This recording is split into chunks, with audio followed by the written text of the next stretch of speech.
Jurassic World Rebirth, 12A for moderate threat, violence, and language. This is the sequel to Jurassic World Dominion, the fourth Jurassic World film, the seventh Jurassic movie. Stars Scarlett Johansson, Mahershala Ali, Jonathan Bailey, Rupert Friend, Manuel Garcia, Ed Scranton, loads of people. Script by David Koepp, spelled Koepp, but pronounced Koepp apparently, who co-wrote the original Jurassic and did Lost World. Directed by our friend Gareth Edwards, who made the micro-budget monsters pretty much in his bedroom, did all those special effects in his bedroom after having sort of shot the film verite style. Did a very good job, I thought, with the mega-budget Godzilla. Rogue One. Got kicked around town with Rogue One, but I still quite like the film. Yes. Made The Creator. Now, we interviewed him for The Creator, didn't we? Yeah. We did indeed, yeah. I think that was a very interesting film. It was big budget science fiction movie, very interesting. So there's been a lot of stuff about how he wasn't the first choice for Jurassic World Rebirth, but was considered a safe pair of hands, not least because he's proved himself so incredibly adept at mixing visual effects with live action footage, almost sort of, as I said, almost verite, down to earth live action. So after Dominion, which was the very definition of ho and indeed hum, this is a rebirth in inverted commas, new characters. Doesn't include previous characters from the sequels. New setup, new storyline, plays out in a world in which dinosaurs are dying out and no one cares anymore. There's an early scene which has these commuters who are annoyed. They're in a city and they're annoyed because a dinosaur has escaped from a zoo. And what they're annoyed about is that it's holding up the traffic as it's dying. No one cares about dinosaurs. The only place that dinosaurs are still thriving, because they've all sort of fallen apart, is this equatorial area where the climate and ecosystem is good for them. And the area is strictly banned for all visitors for obvious reasons, because every time you put humans and dinosaurs together, bad things happen. So the script has to contrive a reason to send a bunch of people to go into this banned area. The reason is a company has figured out that it can make a cure for heart disease if it manages to get blood samples from 3 different dinosaurs, one waterborne, one land-based, one airborne. Okay? Mm-hmm. That's the setup. So Scarlett Johansson is this kind of badass who's making a fortune putting the mission together. They got a dino specialist who wants the world to benefit from his discoveries rather than the pharma companies. Then you've got adventurers and sort of mercenary types. What are we missing? Oh, we're missing a family. So en route to this area that they're not allowed to go to, they pick up a shipwrecked family, including an annoying boyfriend who just happened to be in the area. Yeah, right. So what they have to do is they have to get the blood by shooting a hypodermic syringe into each of these, waterborne, airborne, landborne. The hypodermic then, after it's got the blood, shoots out a capsule that then produces a parachute and then parachutes down with the blood sample, often happening, coming right into their hands. They must do this on land, on sea, and in the sky, whilst every now and then making quips like, well, that just happened, blah, blah. Now, 2 things. Firstly, I saw this at a premiere screening in which the audience went nuts. They cheered, they laughed, they whooped, they did the whole thing. And I say that because I think that I need to have that up front, because I didn't do any of those things. So the first film, it's so hard to think back to this, but do you remember the first time you saw Jurassic Park? Mm-hmm. Yeah. First time we saw it, it actually gave us the impression of walking with dinosaurs. It was like, wow. However, in the world in which this film is set, the world has become completely bored with the thing about dinosaurs. And honestly, I think as audiences, so have we. And so have the filmmakers, to the point that it's not just dinosaurs now, it's mutated dinosaurs. It's the Distortus Rex, which incidentally, the reveal of which has already been spoiled by the publicity.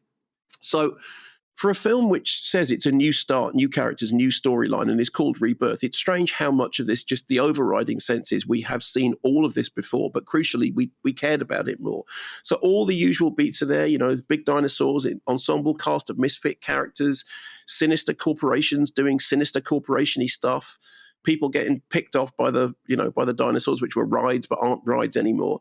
What there isn't is, firstly, any of the memorable dialogue of the first film. You remember the first film, all the stuff about chaos theory. You remember all the brilliant stuff about, your scientists were so busy wondering whether they could, they never stopped to wonder if they should, all that stuff. clever girl, all those brilliant things. Nothing like that here. Instead, the characters are paper thin. The plotting is, I mean, when they explained the mission, it was like, oh, come on, that is just Thunderbirds.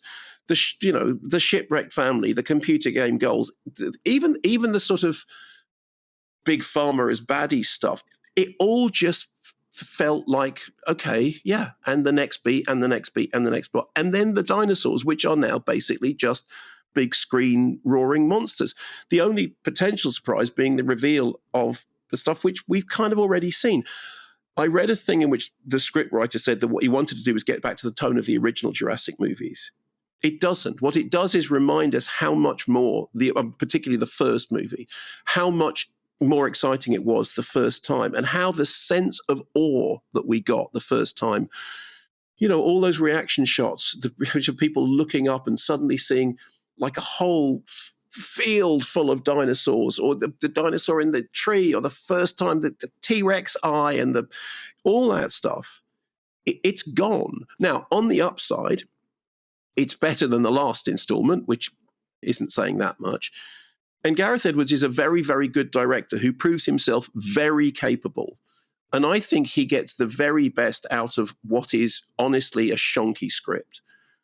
But compare that to what he did with Creator. You liked Creator, right? Yeah. Oh, no, absolutely. I did, yes. And it had loads of interesting things in it. It didn't all work, but it had loads of interesting things, and some things that you really hadn't seen before, and some ideas that you didn't expect. And it was adventurous, and it went to strange places.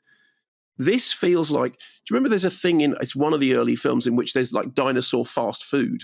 They're at the theme park, so there's dinosaur themed fast food. And this basically reminded me of that, the kind of the processed, samey, hugely saleable, utterly forgettable.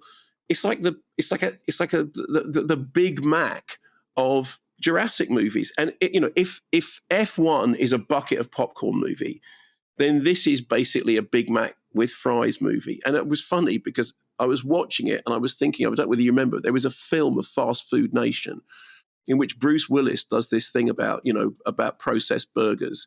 And he says, it's a sad fact of life, but, if you're going to eat processed burgers, the truth is we all have to eat a little from time to time. And I did think, watching this, it's going down well with the crowd. I can hear it. They are literally whooping and cheering. And when stuff happens and missions, they are all... and bear in mind, it's a premiere crowd, so many of them are just excited to be there. But it was clearly playing well with them. It will clearly take a ton of money. It is better than the last installment. Edwards has done a really, really good job with a very shonky script. And at no point was I interested at all. I seem to remember one of the good things about Creator was, not from our point of view, but he'd done it on a tiny budget. It looked incredibly expensive, but he'd done it for next to nothing. Is that right? God, wow. It's funny because all I remember is how good it looked. Yeah. I mean, of course, he made Monsters for absolutely nothing at all. He literally did that as a kind of as travelogue footage. And then he went out and then he did all the special effects in his bedroom. Creator, I'm looking at, Creator was 80 million, which is not nothing, but it's massively less than what this cost. Yeah, it's not a Nora kind of money, is it? But it's still tiny amount. It's not a Nora. The last Jurassic film I saw, I remember, because we discussed it, being almost embarrassed about how poor the CGI was. Oh, yeah.